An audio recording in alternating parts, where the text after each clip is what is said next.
Big Bang, no one realistically saw it, so it can be done from a standpoint of faith, because it is really something that you believe in without having to see.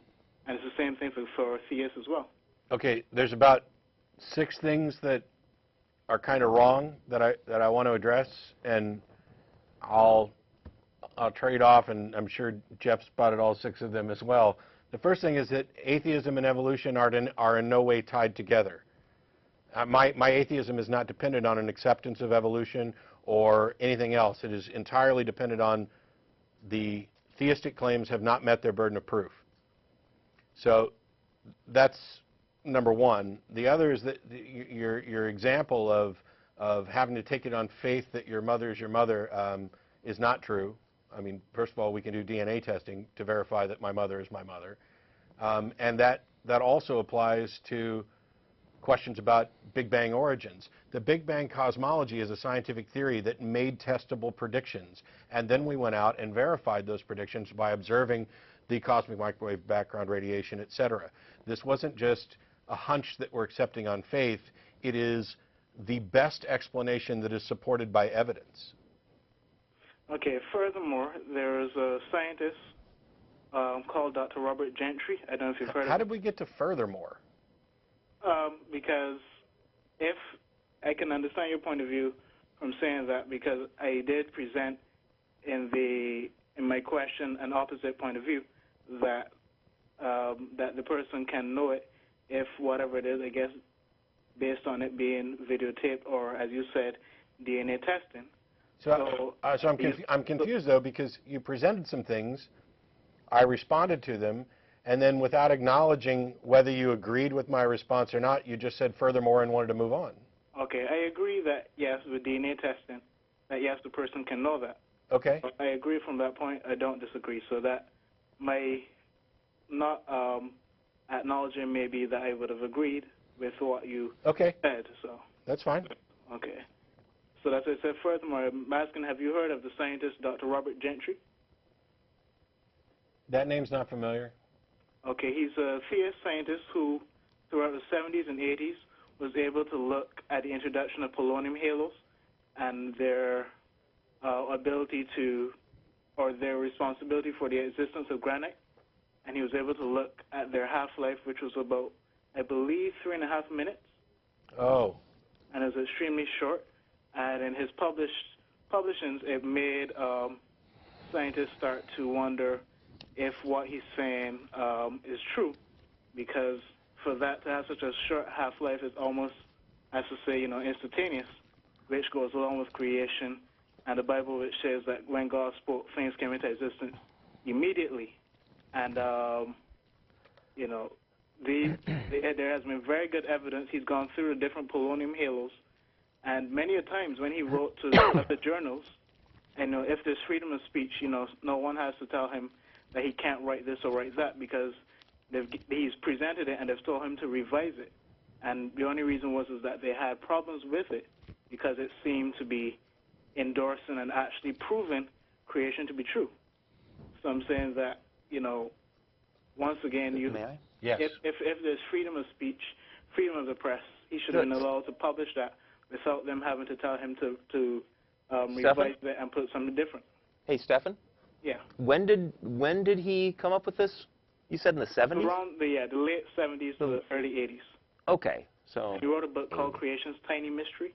Okay, so that's 30, what am I, I'm having trouble doing the math in my head, 40 years ago? Probably around 30 okay, 30 years ago.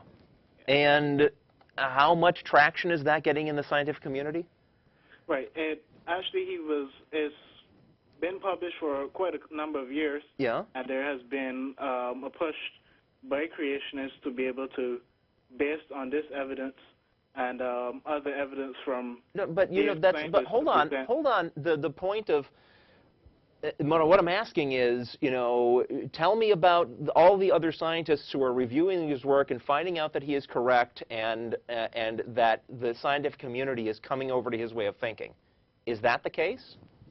Because there have been some based on the judges who have reviewed his work, and there have been some who've actually says that he has some credibility.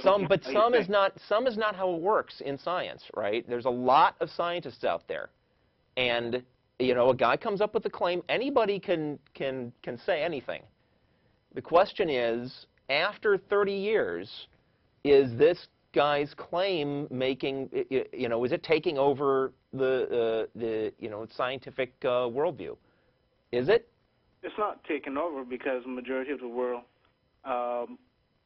doesn't believe in scientific evidence for creation. So you're saying that there's this guy who has got a claim, he made it 30 years ago, and the only reason it hasn't been accepted by the rest of the scientific community is because they are prejudiced. Yes, it's okay. Okay, well, if you actually go, for example, to talk origins, as I just did, because this was ringing a bell, not his name, but what you actually talked about, there's an extremely thorough debunking. It goes point by point to the fact that his model violates general relativity. His NRI model can reproduce observed features of the universe only by adjusting parameters in the model by hand. They list each of the actual flaws in these, and flaws for which evidently Gentry and his supporters don't have a response to. So I'm not an expert in this thing, and it doesn't really matter to me that some, as Jeff was pointing out, that some scientist has come up with a theory, for example, that some other scientists happen to agree with. I'm only going to accept something when the preponderance of evidence says so. When you claim that this is being refused because scientists have some conspiracy bias against something that would disconfirm creation, first of all, I don't believe that that's remotely true. But second of all, the reason that I don't think it's remotely true is that his theory does not confirm biblical creation or any other creation. It is just a different model of the universe. There is nothing that says, let's assume, for example, that his model was actually correct. You cannot draw a line from his model being correct to therefore what the Bible has to say about creation is necessarily correct, and therefore there is a God. Finding something that is consistent with a biblical creation account does not prove that that's what actually happened. And in this case, his model is wrong. Yeah. Now, and one more thing, Stefan. I mean, you can say that the only reason that that the scientific community has not accepted this guy's views is because they're all part of a conspiracy to not accept it. But you know what else you can say? You can say that the only reason that this guy and his supporters proposed their views in the first place is because they're part of a conspiracy to get their views accepted. Either side can play that game. Let's not play that game. Let's look at the evidence, and that's what scientists do. That's their job, is to look at the evidence and see if it supports a theory or not. Right. I mean, anthropology is a science as well, right? Sure. And? And many in anthropology have discovered things that have supported the Bible in terms of... Are we off on yet another claim? We're still talking about what Jensen? The point is you cannot make your case by saying I've got one lone scientist and a small group of believers who all say this one thing that isn't accepted by the scientific community. Therefore, that's evidence that my beliefs are true. That just doesn't wash. Okay, I will not jump around for you, but okay. The fact that, you know, there are many, as I say, science, because, you know, Gentry is just, one of the few that do support this claim. And, you know, just as I was saying, as I asked you, if anthropology itself is a science, and in their digging, you know, those physical anthropologists who go out there and dig up and discover things that do support it. Such as?